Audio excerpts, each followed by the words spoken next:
Bonjour, je vous propose un petit voyage dans le monde francophone. Notre première étape, c'est ici, au siège de l'Organisation internationale de la francophonie à Paris, et je vais retrouver 50 jeunes qui vont vivre une aventure unique sur les 5 continents.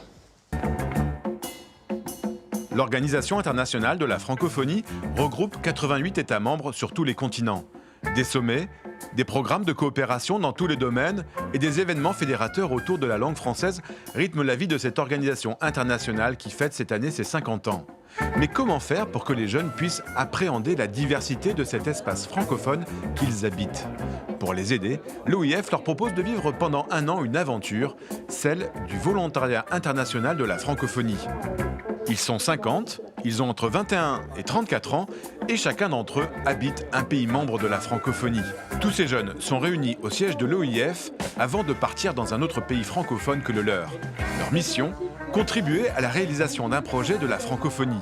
Informaticiens, entrepreneurs, graphistes ou encore journalistes, tous ont un diplôme universitaire en poche et ils seront accueillis dans l'une des nombreuses institutions francophones sur les 5 continents.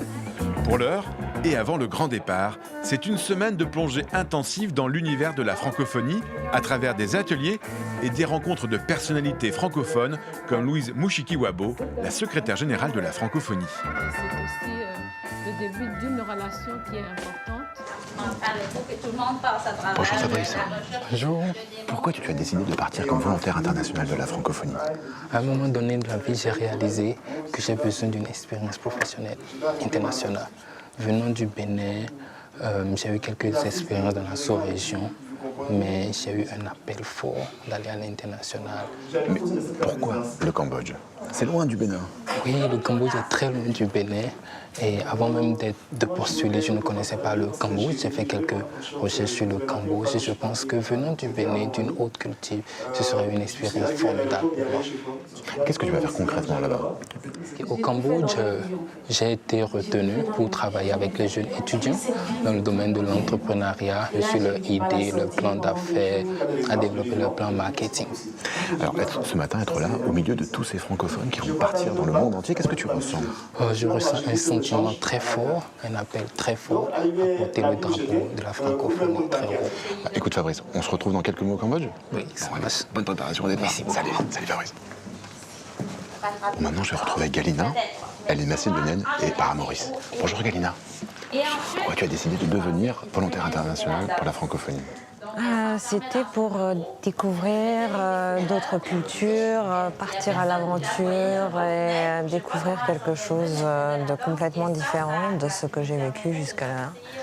Et j'aime beaucoup la médiation culturelle entre les cultures différentes. C'est une expérience unique de vivre parmi toutes ces cultures qui cohabitent paisiblement ensemble. C'était un vrai challenge pour moi et j'ai hâte de le découvrir. On aura comme atout principal... Parmi tous les volontaires, je vais retrouver maintenant Mamadou Koulibaly. Il est malien et c'est un journaliste blogueur. Il fait partie des Haut-Parleurs, le réseau des jeunes reporters francophones. Dans ses vidéos, il fait découvrir son pays à travers des sujets culturels et de société traités avec un regard engagé et sans concession. Du Mali. Vous vous demandez pourquoi? Alors, bonjour, je suis Mamadou Koulibaly, journaliste et blogueur au Mali. Bonjour Mamadou. Bonjour. Ça va? Pourquoi tu as décidé de devenir volontaire international de la francophonie? International de la francophonie parce que pour moi c'est un tremplin, ça me permet carrément aussi d'avoir une carrière internationale dans le futur en fait, en matière de communication institutionnelle. Alors pourquoi tu as décidé de venir en France? En France parce qu'il y a une institution particulièrement qui me tenait à cœur, c'est l'Assemblée parlementaire de la francophonie. Ça me permet d'être spécialiste, disons chargé de mission jeunesse qui me passionne depuis plusieurs années.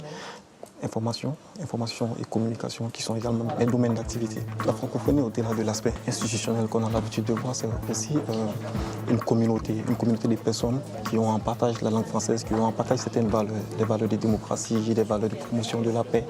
Donc pour moi, la francophonie, c'est aussi un espace qui offre des opportunités, notamment à nous autres jeunes qui appartenons à cet espace-là, de pouvoir rêver grand, de pouvoir réaliser nos rêves. Alors, qu'est-ce que tu ressens, toi, d'être là au milieu de tous ces jeunes qui vont partir à travers le monde? Il faut dire que ça fait chaud au cœur de voir autant de monde, autant de monde qui vient de différents espaces de la francophonie, autant d'expériences et autant de cultures. Bon, alors on va se retrouver à l'Assemblée parlementaire de la francophonie, c'est pas très loin. Et c'est pas le but. Salut, à bientôt. Salut, les amis. Ciao.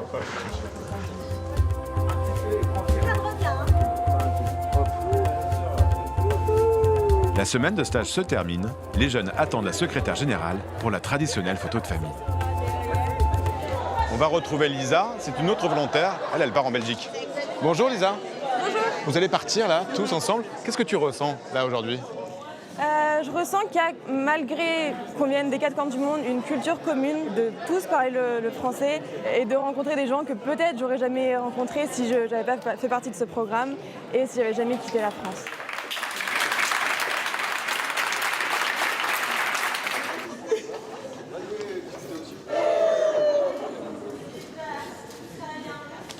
Madame la secrétaire générale, qu'est-ce que vous ressentez quand vous voyez tous ces jeunes qui vont partir aux quatre coins de la francophonie? Je suis très, très heureuse parce que la jeunesse, c'est aussi c'est la joie de vivre, c'est l'énergie dont on a besoin dans la francophonie. Vous savez, la francophonie est composée d'États et de gouvernements où les citoyens sont majoritairement jeunes. Ce n'est pas un club de chefs d'État qui se rencontrent, qui font des discours. Ça, c'est vrai, mais c'est une petite partie de ce qu'on représente comme organisation, comme institution. Certains m'ont dit, on va porter haut le drapeau de la francophonie. Vous partagez ça avec eux? Oh, absolument. Et donc, c'est une mission que je leur donne et je vais les évaluer. Allez, bon voyage à tous.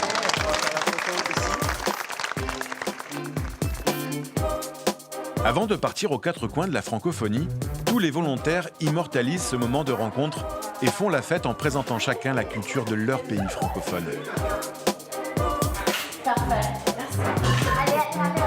Je vais les retrouver dans quelques mois dans leur pays d'affectation. Je vous raconte cela la semaine prochaine dans le deuxième épisode de cette destination en francophonie.